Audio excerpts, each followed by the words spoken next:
합시다.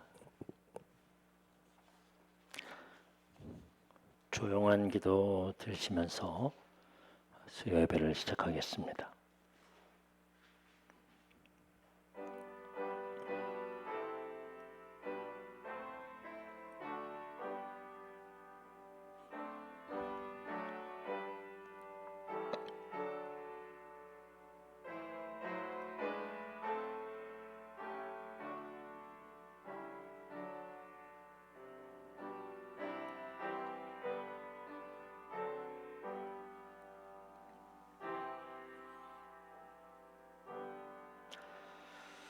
우리의 몸과 마음의 주인이 되신 아버지 하나님, 오늘도 주님 앞에 간절한 마음으로 기도하며 예배를 시작합니다.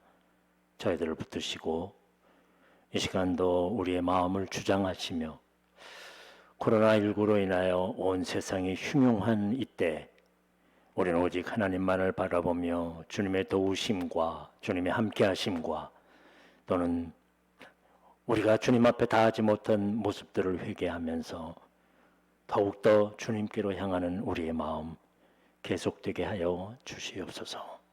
오늘의 예배를 주님께 의탁하오며 예수 그리스도의 이름으로 기도하옵나이다. 아멘. 찬송가 252장입니다.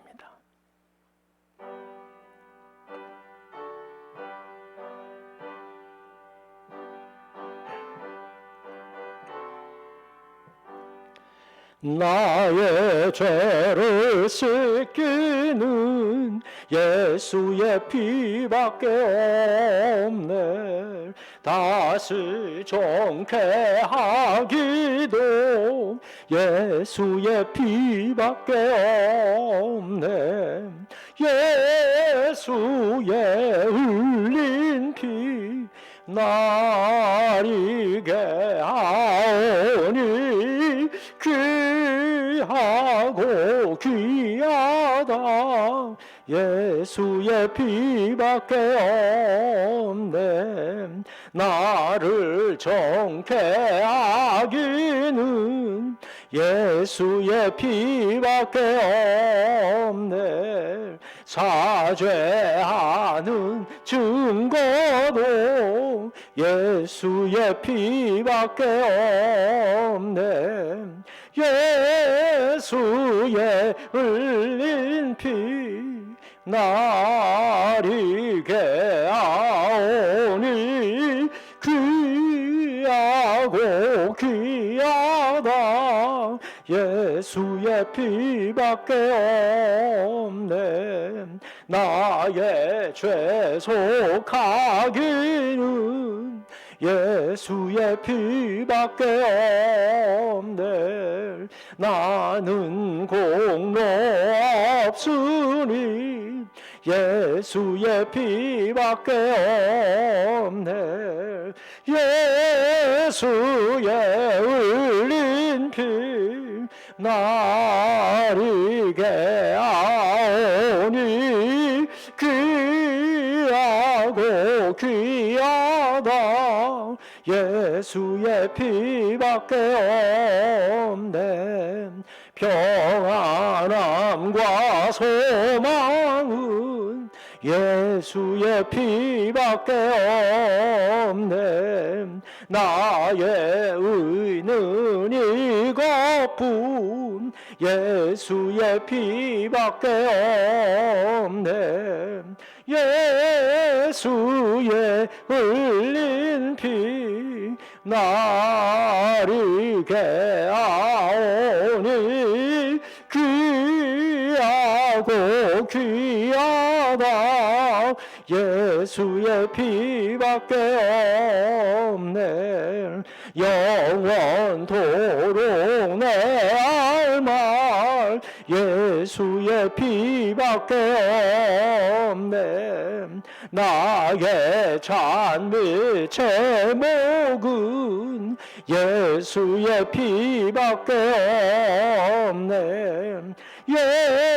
예수의 흘린 피 나리게 하오니 귀하고 귀하다 예수의 피밖에 없네.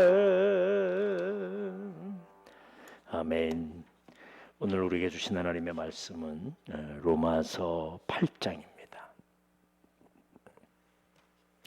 로마서 8장 18절서부터 25절 말씀까지. 로마서 8장 18절로 25절입니다. 생각하건대 현재의 고난은 장차 우리에게 나타날 영광과 비교할 수 없도다.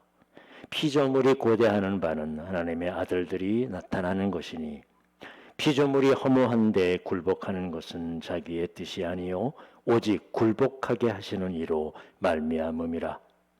그 바라는 것은 피조물도 썩어짐의 종노릇한 데서 해방되어 하나님의 자녀들의 영광의 자유에 이르는 것이니라.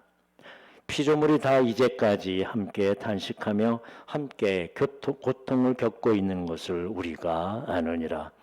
그뿐 아니라 또한 우리 곧 성령의 처음 익은 열매를 받은 우리까지도 속으로 탄식하며 양자될 것 곧 우리의 몸의 속량을 기다리느니라. 우리가 소망으로 구원을 얻었음에 보이는 소망이 소망이 아니니 보는 것을 누가 바라리요. 만약 우리가 보지 못하는 것을 바라면 참음으로 기다릴지니라. 아멘.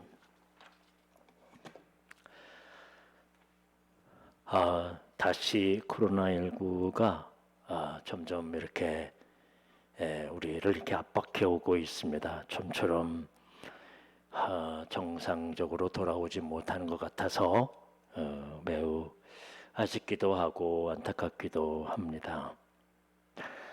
다음 주부터 예배를 회복하기 위해서 기도하고 준비하고 있는데 아무튼 예배는 드릴 수 있어야 되지만 우리가 더 조심해야 하지 않을까 하는 생각을 가지게 됩니다. 삼성 이건희 회장이 돌아가시고 상속 재산이 30조 원이나 된다고 합니다. 그 중에 한 12조 원이 넘는 그런 상속세, 13조가 되는 상속세를 내야 된다는 그런 소식이 들려집니다. 조라는 말, 우리는 이렇게 느낌이 없는 그런 거액이지만 한편으로는 부럽기도 하고 한편으로는 참 넘겨다 볼 수 없는 넘사벽이다라고 그렇게 생각하기도 합니다. 3조 이상을 사회에 환원한다는 그런 다행스러운 이야기도 있습니다만은 사실은 그 삼성이라는 회사가 백성들의 코 묻은 돈들, 그 묻은 돈들을 모아서 만들어진 것이기 때문에 그래도 좀 부족하다라는 그런 느낌도 있습니다만은 이런 재벌들이 여전히 재산 문제로 서로 이혼하고 자녀들이 사람같이 사는 것 같은 그렇게 살지 못하는 것은 사회 속에서 오히려 참 안 됐다라는 그런 생각이 들기도 합니다. 바울은 우리는 하나님의 상속자다라고 그렇게 당당하게 이야기합니다. 하나님의 상속자. 그것은 바로 인간의 어떤 돌아가셔서 남겨진 그런 상속하고 비교할 바 없겠지만 우리가 가지고 있는 그런 어떤 재산이나 축복이나 이런 것들의 의미로 우리가 이 상속자라는 의미를 받아들여서는 안 됩니다. 그 상속자의 의미가 아닙니다. 사실은 뭘 상속을 하느냐? 하나님이 가지신 사명이에요. 뜻입니다. 꿈입니다. 우리는 재산을 상속하려고 하고 재산을 나눠주려고 합니다. 그래서 이 세상에서 노력하면서 애쓰면서 재산을 만들어내고 그리고 그것을 조금씩 나눠서라도 재산을 자녀에게 나눠주려고 합니다. 그런데요, 당장은 그게 좋은 것 같지만 결국은 그게 얼마 가지 못하는 것입니다. 제일 중요한 것은 정신을 상속해 줘야 되는 거죠. 성경에서 말하고 있는 상속은 그런 의미입니다. 뭘 얼만큼 땅을 나누어 주고 돈을 얼만큼 나누어 주고 회사를 나누어 주고 그게 아니거든요. 일찍이 기독교 국가에서 그런 사회에서는 지금까지도 그런 상속의 의미를 실천해 왔습니다. 그래서 회사들도 자녀에게 물려주는 일들은 거의 없습니다. 집도 부모의 것이면 자녀들에게 물려주는 일들은 거의 없어요. 다 사회에 환원하든지 아니면 뭐 이런 자선단체에 주든지 이렇게 해서 사회를 움직여 나가는 일들이래. 왜? 그게 곧 자녀들을 위한 것이기 때문입니다. 바로 정식을 상속하는 것 중요한 거죠. 우리는 하나님의 상속자들입니다. 오늘 본문에서 하나님의 상속자들이 어떤 준비를 하고 어떤 삶을 이루어 가야 하는지, 왜 우리가 상속자인지 어떤 생각을 가져야 하는지를 참 어려운 말로 설명해 주고 있습니다. 계속 반복하기도 하고, 이 로마서 보면 읽다가 정말 이걸 어떻게 읽어야 될까, 성경을 공부했던 저희들도 막막할 때가 많이 있는데 말이죠. 그러나 아무튼 그 말씀만은 너무나도 귀하기에 우리가 함께 성경을 훑어보고 또 이해를 하려고 합니다. 먼저 현재의 고난은 장차 우리에게 나타날 영광과 비교할 수 없다라고 말합니다. 즉 지금 현재 나타나는 이 고난과 우리에게 나타날 영광, 이 영광과는 서로 비교할 수 없는, 즉 바꿀 수 없는 거예요. 바뀌어질 수도 없는 것이고, 그것 때문에 우리가 영광 때문에 우리가 고난을 감당한다? 그런 것도 아니에요. 이거는 비교할 대상이 되는 게 아닙니다. 신앙인들이 받는 현재의 고난, 대표적인 것이 뭐냐 하면 예수님을 믿는 것에 대한 고난이거든요. 하나님의 뜻을 이루기 위해서 받는 고난입니다. 예배를 드리기 위해서, 헌금을 드리기 위해서, 봉사하기 위해서 내가 희생하고 내가 치러야 할 그런 고난이에요. 예수님을 위해 순종함으로 받아들여야 할 고난이죠. 마태복음 16절에 보면 나를 따라오려거든 자기를 부인하고 자기 십자가를 지고 나를 따를 것이니라. 즉 우리들이 져야 할 십자가는 뭐냐? 고난과 자기 부인입니다. 이런 고난은 사실은 피하면 받지 않습니다. 즉 예수 믿지 않는 사람들은 이런 고난을 할 필요가 없기 때문에 하지 않아요. 피합니다. 그러나 예수님은 이 고난을 피하지 않으셨어요. 순종으로 받으신 것입니다. 그러므로 말미암아 이 고난과는 정말로 비교할 수 없는 놀라운 이 세상에 죄를 용서해 주시는 역사를 이루고 있어요. 하나님의 말씀을 따르는 고난, 그 고난과는 정말 상상할 수 없는 예수 그리스도를 통해서 오늘날 수많은 사람들이 주님의 은혜를 통해서 용서를 받고 새로운 삶을, 거듭남을 받고 하나님의 백성을 이루어가는, 이건 차원이 다른 거거든요. 하나님의 역사는 그런 거예요. 내가 지금 이 고난을 당하면 나의 자녀들이 축복을 받겠지. 물론 그런 연결도 가능합니다. 그러나 이런 연결은 비교할 수 있는 게 아니에요. 우리의 고난과 하나님께서 주시는 영광과는 비교할 수 없는 거라는 건 무언지 설명할 수는 없지만 비교할 수 없다는 사실을 우리는 분명히 기억해야 할 것입니다. 예수님을 따라가기 위한 고난, 우리도 피할 수 있습니다. 우리도 뒤로 물러설 수 있고요. 약화될 수 있어요. 그러나 순종함으로 따라가면, 극복하면 하나님께서 놀라운 구원의 역사예요. 이 영광의 역사를 우리를 통해서 이루어 가신다는 사실을 우리 굳게 믿어야 할 것입니다. 그러면서 바울은 우리의 이 소망을, 소망이라는 말이죠. 이 소망을 가지고, 그런 소망을 가지고 현재의 고난을 극복해라 라고 이야기합니다. 그런데 이 소망은 뭐냐 하면, 오늘 참 이상한 말을 하고 있어요. 피조물이 하나님의 아들들을 고대해요. 피조물의 말은 뭡니까? 모든 이 세상의 사람들이에요. 사람들. 하나님이 만드신 이 사람들이에요. 물론 만물들이 있지만 그 모든 만물들은 두 번째 하고 우선 사람들입니다. 모든 사람들이에요. 특별히 세상 사람들을 의미해요. 하나님을 믿지 않는 세상 사람들. 우리 모두 다 피조물이지만 우리는 하나님의 백성이고요. 세상 사람들은 피조물이에요. 근데 그들이 하나님의 아들들이 나타나기를 고대하는 거야. 그것도 그냥 고대하는 거 아니야. 탄식하고 그리고 고통 속에서 그걸 기다리는 거죠. 왜냐하면 이 세상을 이끌어가야 할, 이 세상을 움직여 나가야 할, 이 세상을 바르게 살아가야 할 그런 본들이 없는 거죠. 본이 없어요. 누구를 따라가야 하는지 모르는 거야, 사람들이. 어떤 사람들이 그 누구를 따라가느냐? 정치가들, 또 무슨 경제인들, 법조인들, 이런 사람들을 따라가려고 애쓰는 거죠. 요즘 사람들은 그 종교인들을 본받는다, 거의 그런 거 사라졌고 말았어요. 젊은 애들이 전부 다 내가 어떤 사람같이 되어야 되겠다, 그런 꿈이 없어진 것입니다. 왜?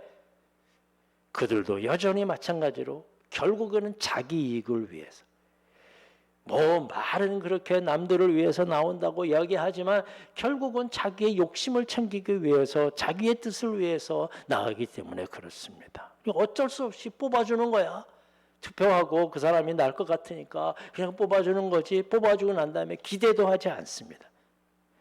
이쪽 정권이든 저쪽 정권이든 마찬가지예요. 똑같이 그저 자기들끼리 서로 도와가면서 자기들끼리만 이익을 나누어 가면서 국민들은 생각하지 않는 거, 그게 바로 이 세상 사회이기 때문에. 그런데도 불구하고 믿을 만한 사람들이 누구냐? 그건 하나님의 아들들이라는 거죠. 하나님의 뜻으로 다스리는 하나님의 사람들이 나타나기를 이 세상 모든 사람들이 소원하고 있고 고대하고 있어요.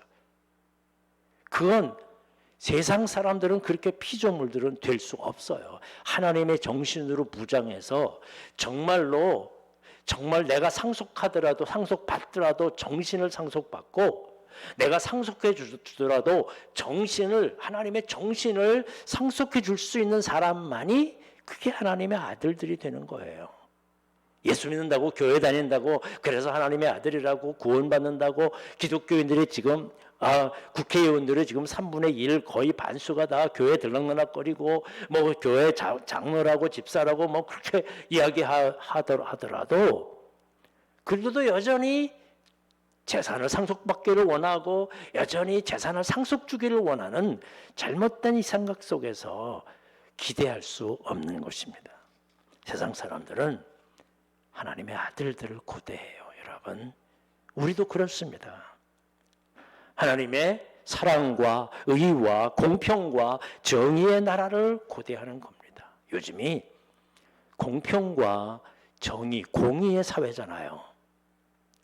그래서 모두가 다 외치고 있어요. 이 사회는 의와 공평과 정의의 나라를 세워야 된다고요. 막 얘기합니다. 아이들도 마찬가지고 학생들도 마찬가지고 젊은이든 나이들도 모두가 다 외치는 건, 꿈은 거기에 있어요. 그러나 그 꿈대로 사는 사람은 하나도 없고요. 그 꿈대로 이루어가기 위해서 노력하는 사람도 없어요. 자리를 차지하고 나면 다 어떤 수를 써든지 공의와 공평은 하나도 사라지는, 운동권도 마찬가지입니다. 하나님을 믿지 않는 사람도, 하나님을 따르지 않는 사람도 하나님의 나라의 아들들, 의와 공평과 정의와 사람들의 나라를 고대합니다. 왜냐하면 20절의 말씀에 보면 피조물들도 이 허무한데 굴복하기 때문에 그런 거예요. 허무한데 굴복해요. 정말 이 세상은 왜 저렇게 살아야 할까? 우리 자신도 마찬가지입니다. 안 되는 건 아는데도 불구하고, 안 된다고 배우는데도 불구하고, 그래도 벗어날 수가 없는 거예요. 자기의 뜻이 아닙니다. 내 마음대로 살 수 없어요. 욕망이 나를 이끌어가고 욕심과 이기심이 나를 끌어가기 때문에 그렇습니다. 미국 대통령이 코로나 백신을 나누어 주겠다고 합니다. 우선순위가 있어요. 자기의 말을 잘 듣는 사람이라는 겁니다. 자기에게 유리한 사람이에요. 그런 사람에게 주는 거예요. 그건 결코 기독교의 정신과 다른 거예요.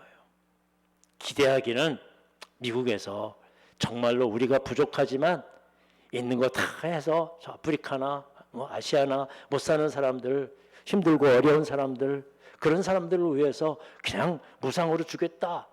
정말 그게 기독교의 정신인데 어디 다 가버리고 말았어요.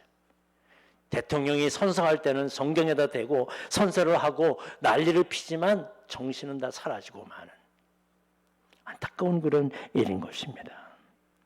우리가 반대하고 있는, 그토록 반대하고 있는 공산주의나 사회주의, 그들은 신이 없거든요. 사람이 우선이기 때문에 자기의 이익대로만 행동하는 거예요. 그들과 우리가 다를 바가 무엇이 있습니까? 그런데 그게 원해서 그런 것이 아니라는 거죠. 말은 모두 맞죠. 평화, 사랑, 나눔, 섬기고 희생해야 되지만 오늘도 허무한 데에 굴복하고 있다는 거죠. 자기들도 알아요. 우리 모두가 다.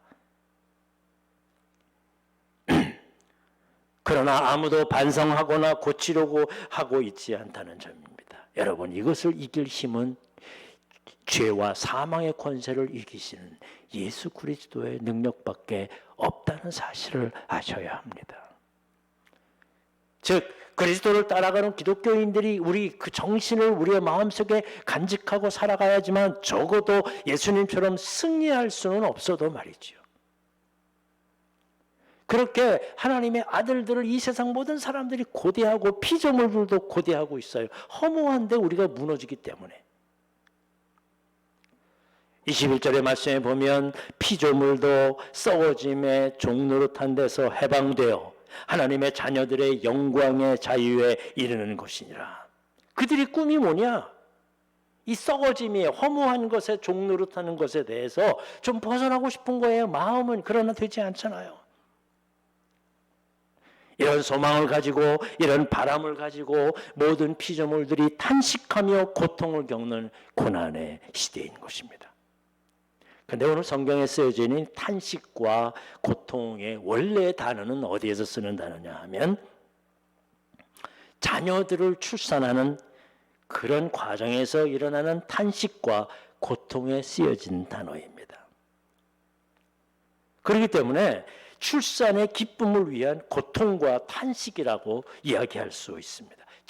출산의 기쁨을 얻기 위한 탄식과 고난이에요. 그렇습니다. 이건 그냥 하소연하는 게 아닙니다. 뭐 이럴 할 수 없지 뭐 그럴 수밖에 없지 뭐 하고 탄식하거나 뭐 이런 것 때문에 비난하거나 그런 것이 아니라 희망을 가진 탄식이요, 희망을 가진 고난이라는 것입니다. 그렇기 때문에 우리들은 정말로 나 자신에 대해서 우리의 삶이 하나님 앞에 바르게 나서지 못하는 것에 대해서 예수님처럼 이길 수는 없어도 저항할 수는 있어야 됩니다. 바울이 이야기해요. 적어도 좀 부딪혀는 봐야 되지 않겠느냐. 뭐 세상이 그런데 나라고 볼 수 있나 하고 그냥 살아가는 것이 아니라 적어도 나는 내 작은 힘을 다해서 희생하고 섬기고 도와주는 이고 봉사하며 사랑하는 그런 일들을 위해서 나도 할 수 없지만 그래도 저항의식은 가지고 있어야 되지 않는가. 이 탄식과 고난의 고통의 의미는 바로 저항의 의미인 것입니다. 그 기쁨과 소망을 가지고 말이죠. 썩어질 것에 매이지 않기 위해서 그걸 끊어내기 위해서 수고하며 싸우는 탄식과 고난이 있어야 합니다. 왜? 우리에게는 소망이 있습니다. 주님이 우리와 함께 하실 것이라는 소망입니다. 이겨나갈 수 있으며 또 도와줄 수 있는 그런 이김이 우리에게 있기 때문입니다. 네, 오늘 24절의 말씀에도 그런 말씀이 있는데 그 말씀을 성경을 잘 읽어보면 국어학적으로 조금 이해가 안 되는 말이 있습니다. 왜냐하면 소망으로 구원을 얻었다는 것입니다. 소망이라는 말은 미래거든요. 우리 미래의 소망이잖아요. 그런데 미래의 그 소망을 가지고 있는 사람들, 그것 때문에 오늘, 현재, 과거의 모든 것들을 다 용서받고 현재의 구원을 얻었다라는 겁니다. 이 단어 자체도 과거 완료형으로 쓰여져 있어요. 이미 소망으로 구원, 미래의 현상 때문에 구원을 얻었다. 소망을 가지고 있기 때문에 구원을 받았다는 거. 이게 신앙의 신비입니다. 이해할 수 없어도. 그렇습니다. 그렇기 때문에 우리가 어떤 의미에서는 우리의 구원은 소망의 결실이라고 말할 수 있어요. 미래의 어떤 꿈을 가지고 있어요. 소망을 가지고 있어요. 그 소망 때문에 우리가 구원을 받은 거예요. 어떤 소망입니까? 바로 하나님의 아들들이 되는 소망이에요. 이 땅을 구원하고 이끌어가는 정말로 본받을 만한 사람이 하나님의 자녀들로서 거룩한 성인이 되어가는 거룩한 믿음의 사람들이 되는. 그렇기 때문에 우리 구원받았다라고 말하는 사람들은 사실은 뭐에 가득 찬 사람입니까? 소망에 가득 찬 사람들이에요. 희망적인 그런 사람들이에요.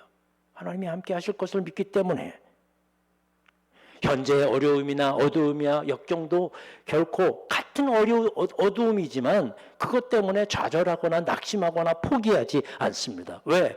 우리는 소망의 사람들이기 때문에 그렇습니다.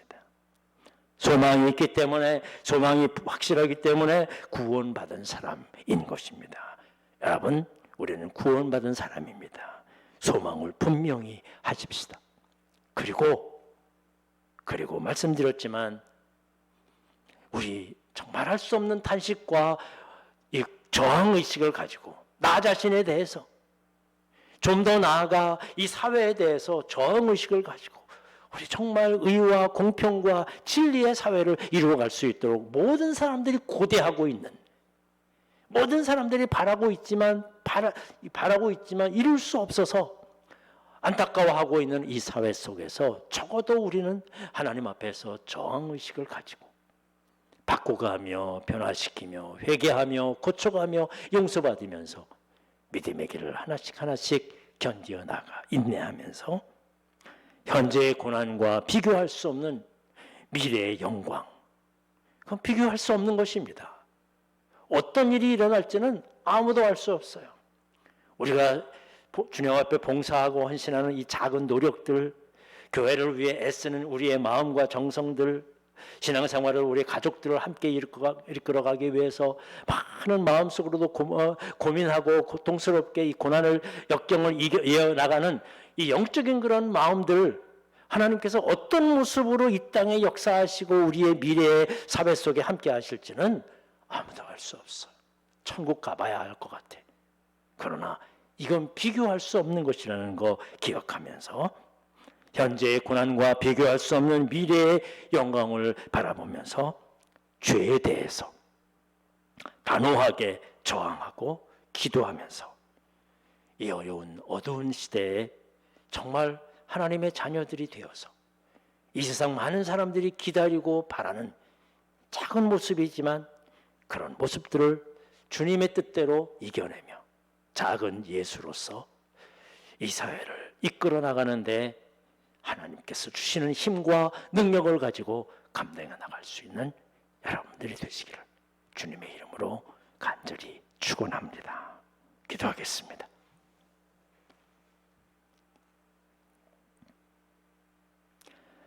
이 세상의 모든 피조물들이 진정한 하나님의 백성들을 고대하고 있습니다. 오늘날 안타까운 것은 우리 그리스도인들도 여전히 마찬가지로 세상의 욕심과 내 이기적임에 휩싸여서 이 세상에 빛이 되고 있지 못하고 있습니다. 주님, 다시 한번 부끄러운 마음을 가지고 회개하면서 우리 다시 주님을 향한 그런 뜨거운 마음과 열정을 가지고 반드시 책임져 주시고 이끌어 주실 줄 믿고 먼저 주님을 따르는 이 고난을 순종함으로 이기게 하시고 기쁨으로 감당하게 하여 주시옵소서. 피하거나 낙심하거나 또는 좌절하지 말고 어떤 어려움이 있더라도 예배드리며 기도하며 찬송하며 말씀과 함께 우리의 신앙의 삶을 이겨나가게 하여 주시옵소서. 더구나 나도 어쩔 수 없는 허무한 데에 굴복당하는 그런 세상의 삶 속에서 우리 그래도 저항의식을 가지고 이래서는 안 되겠다는 마음으로 하나님을 따라 순종하는, 그래서 의와 공평과 진리의 삶을 이루어가는 우리의 모습 되게 인도하여 주시고, 어서속히 코로나19를 극복하며 정상인 삶으로 신앙생활로 교회로 돌아올 수 있도록 인도해 주시옵소서. 예수 그리스도의 이름으로 기도하옵나이다. 아멘. 하늘에 계신 우리 아버지여, 이름이 거룩히 여김을 받으시오며 나라에 임하옵시며 뜻이 하늘에서 이룬 것 같이 땅에서도 이루어지리이다. 오늘날 우리에게 일용할 양식을 주옵시고 우리가 우리에게 죄 지은 자를 사하여 준 것 같이 우리의 죄를 사하여 주옵시고 우리를 시험에 들게 하지 마옵시며 다만 악에서 구하옵소서. 내가 나라와 권세와 영광이 아버지께 영원히 있사옵나이다. 아멘.